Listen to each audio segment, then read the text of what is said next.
ఎందుకంటే ప్రతి చోట ఆయన చెప్పేది దాదాపు ఎంత మీరు అన్నిటికన్నా మీరు చెప్పండి ఏంటంటే అబౌట్ మనీ చెప్పండి. అది how much money each panchayat can get out of this. అది you didn't display that part. You have to show that. You have to. అంటే ఒక్కొక్క పంచాయత్ ఈ వ్యవస్థ అంటే దీనిని కనుక మనం నిజంగా చేయగలిగితే ఒక్కొక్క పంచాయత్ మనకి సెల్ఫ్ సఫిషియెంట్ ఫండ్స్ వచ్చేంత ఉంది దానికి. ఇద్దరు మున్సిపాలిటీస్ కానీ ఈ విధంగా చేసి, కానీ ఇది చాలా ఛాలెంజింగ్, ఇది చాలా కష్టమైంది, చాలా ఓపికతో కూడుకుంది. సో దీన్ని ఎలా చేయాలి అనేది ఇది ముందు మేము మాస్టర్ ట్రైనర్స్ దాంతోపాటు ఉదాహరణకి అంటే ఇది ఒక మోటివేషన్ కోసం ఇది చెప్తా ఉన్నాను. ఉదాహరణకి ఇది please you can explain sir. మీరు చెప్పండి ఒకసారి please come and explain. Entire Andhra Pradesh, we got 13,301 Gram Panchayat. The garbage value per month, it's 100 crore and people contribution. Joined together, 220 crore is our garbage value per month. Without knowing that value, we are just simply dumping in the roadsides, burning, dumping in the water bodies and creating more problems. This is per month. Per year, if you go, it's around 2,643 crores.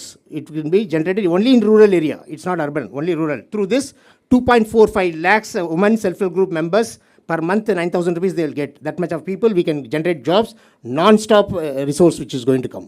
ఒక రూరల్లోనే అంటే దీంట్లో ఎందుకు ఇది చాలా విలువైంది చెత్త అనడానికి ఏమంటే మనం పడేసి చెత్త ఎంత విలువైందని చెప్పడానికి దాదాపు 2,643 కోట్ల వర్త్ ఇన్కమ్ జనరేట్ చేయగలిగేది. అలాగే దాదాపు 2,50,000 మందికి ఇది ఉపాధి కల్పిస్తుంది. సో దీన్ని చేయడం అంటే ఒక కల్చరల్ చేంజ్ పట్టుకోవాలి. దీనికి ఆ ప్రయత్నం మేము చేస్తున్నాం. ఆ ప్రయత్నంలో సక్సెస్ సాధించాలని కోరుకుంటున్నాం.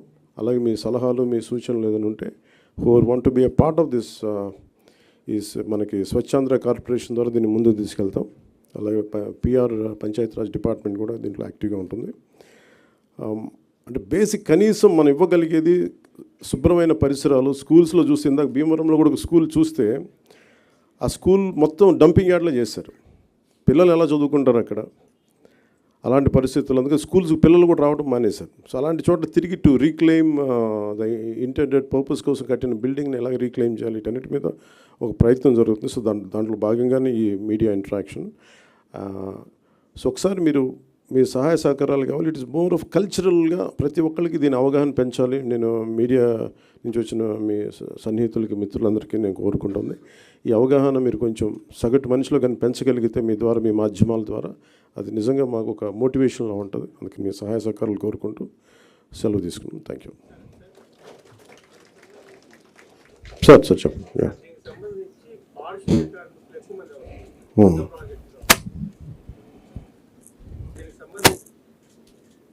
చెప్పండి సార్, వినిపిస్తుంది. చెప్పండి. దీనికి సంబంధించి పారిశుద్ధ కార్మికులు ఎక్కువ మంది అవసరం అవుతుంది.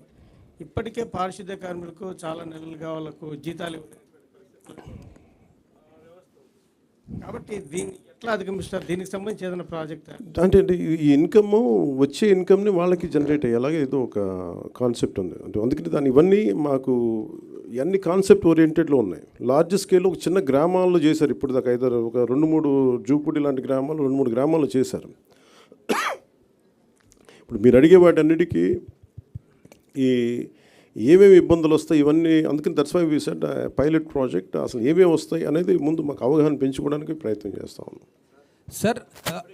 అంటే ఎవరైనా ఔత్సాహికులు కనుకుంటే అని చెప్పినాను. ఇప్పటికీ పంచాయతీలు 2019 వరకు ఇచ్చినటువంటి 3 చక్రాల వాహనాలు పూర్తిగా వాటిని కనీసం ఇప్పుడన్నా సరే బయట తీసుకొచ్చి అక్కడ ఉన్నటువంటి వాటిని చేయడానికి నిధులు కూడా పంచాయతీల్లో లేనటువంటి పరిస్థితి. శానిటేషన్కి వాస్తవంగా పంచాయతీల్లో నిధులు లేవు. వాటి అంటే బ్లీచింగ్ పౌడర్కి డబ్బులు లేవు పంచాయతీలు.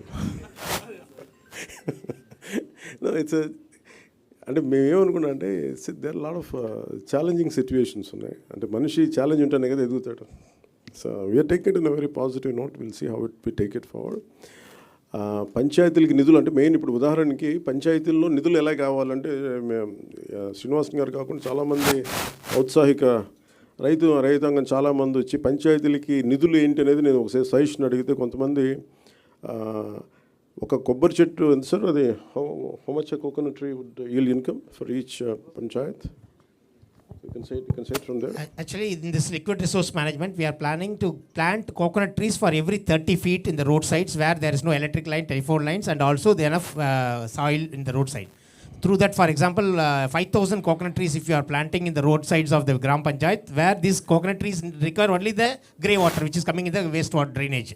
That's enough. 8 years, normal coconut trees, whatever we do in Tamil Nadu, 8 years, T into D, tall into dwarf. That 8 years it start yielding.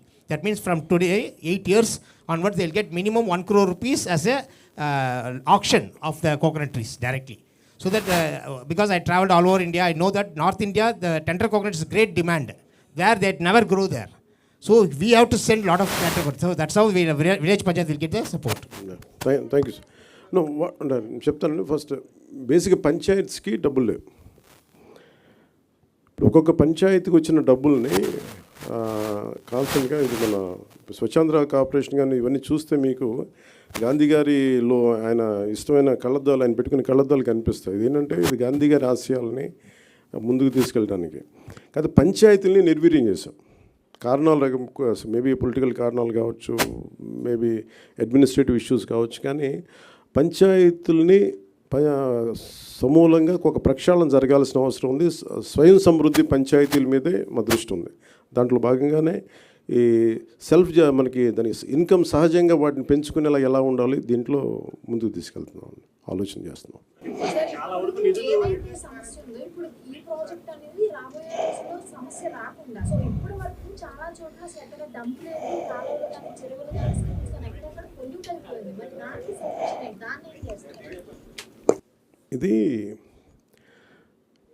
ఇప్పుడు అల్లావుద్దీన్ అద్భుత దీపంలాగా ప్రతిదానికి వెంటనే పరిష్కారాలు ఉండవు. బట్ ఫస్ట్ మీరు తెలియజేసుకుంటుంది ఏంటంటే we're very committed to be really Swachhandhra. అంటే నిజంగా దానికి ఎంతో కొంత ఇప్పుడు నేను అడుగుతుంది కూడా ఏంటంటే ముందు డంపింగ్ యార్డ్, ఇందాక మీరు భీమవరం డంపింగ్ యార్డ్ చూశారు. మీరు అడిగే ప్రశ్నకి ఏంటంటే డంపింగ్ యార్డ్ అసలు ముందు సమస్య ఏంటి, ఇవన్నీ అయిపోయేలోపు అది కదా.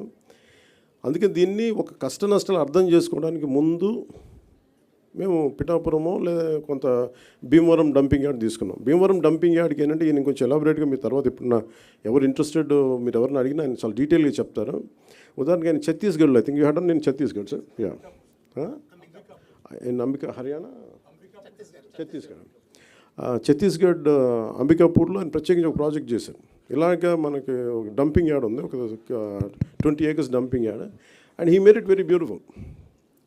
సో దానికి మోర్ దెన్ డబ్బు కంటే కూడా చాలా కమిటెడ్ ఉండే లీడర్షిప్ ఉండాలి దానికి అంతా. సో అది అట్లాంటి ఫస్ట్ ప్రయారిటీ చేసుకుంటాం. ఇవన్నీ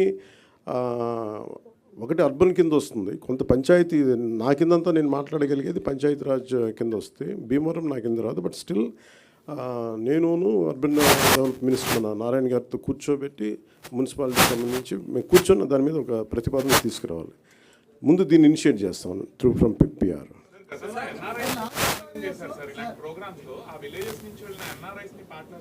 ఎన్ఆర్ఐస్ కదా. అంటే ఇప్పుడు మేము అదే చేస్తున్నాం. ఇప్పుడు మాకేమున్నాయంటే చాలామంది కమిటెడ్గా వాళ్ళ గ్రామం వరకు శుభ్రం చేసుకునే, ఫర్ ఎగ్జాంపుల్ మనకి రిలే హౌస్ ఇది మన 80s మన అన్నా హజారే గారు చేసింది ఇలాంటి ప్రయత్నమే కాదు. అది పెద్ద స్థాయిలో వెళ్ళలేకపోయింది. అది ఓన్లీ కొన్ని పరిమితమైన గ్రామాలు, పరిమితమైన మండలాలకి అయిపోయింది. కానీ సో మాకేంటంటే ఎన్ఆర్ఐస్ని ఎంతమంది స్టేక్ హోల్డర్స్, ఇప్పుడు నా ప్రయత్నం ఏంటంటే మా అందరి ప్రయత్నం ఎవరు విల్లింగ్గా ఉన్నారు. ఫస్ట్ ఒక ఉదాహరణకు మేము పిఠాపురంలో చేస్తే 54 పంచాయతీల్లో మాకు అర్థం అవుద్ది మోడల్. ఈ మోడల్ ఏ మోడల్ అంటే ఎంతమంది ఒకసారి ఎన్ఆర్ఎస్ని స్టేక్ హోల్డర్స్ తీసుకోవచ్చు, కొంతమంది సెల్ఫ్ మోటివేటెడ్ గ్రూపే ఉంటారు. ఉదాహరణకి బాంబే లాంటి చోట బీచెస్లో ఇండివిజువల్స్ పాపం యువత చాలామంది వాళ్ళే ఒక గ్రూప్గా ఏర్పడిపోయి వాళ్ళే క్లీనప్ చేశారు బీచెస్ అక్కడ. సో అలాగే మేము దిగే వరకు లోతు తెలియదు అంటారు. కాబట్టి మేము దిగిన తర్వాత maybe we will take support from everyone. అంటే ఏమేమి వస్తాయో మేము కూడా వెళ్ళి చూస్తాం. అందుకని దీన్ని ఈ పైలట్ ప్రాజెక్ట్ అని చెప్తాం. ఎందుకంటే వన్స్ మేము కమిటెడ్గా ఒక 1-2 సంవత్సరాలు దీన్ని సక్సెస్ఫుల్గా చేయగలిగి ఇప్పుడు మేము ఇక్కడ ఉన్న ఇన్ని వేల కోట్లు, దాదాపు 2,643 కోట్ల రూపాయల ఇంత ఉంది. ఇవన్నీ ఎక్కడో చోట ఒక చిన్న ఒక మైన్యూట్ ఒక మైక్రో లెవెల్లో ఒక నియోజకవర్గంలో సక్సెస్ సాధించగలిగి then we can scale it up. That's what.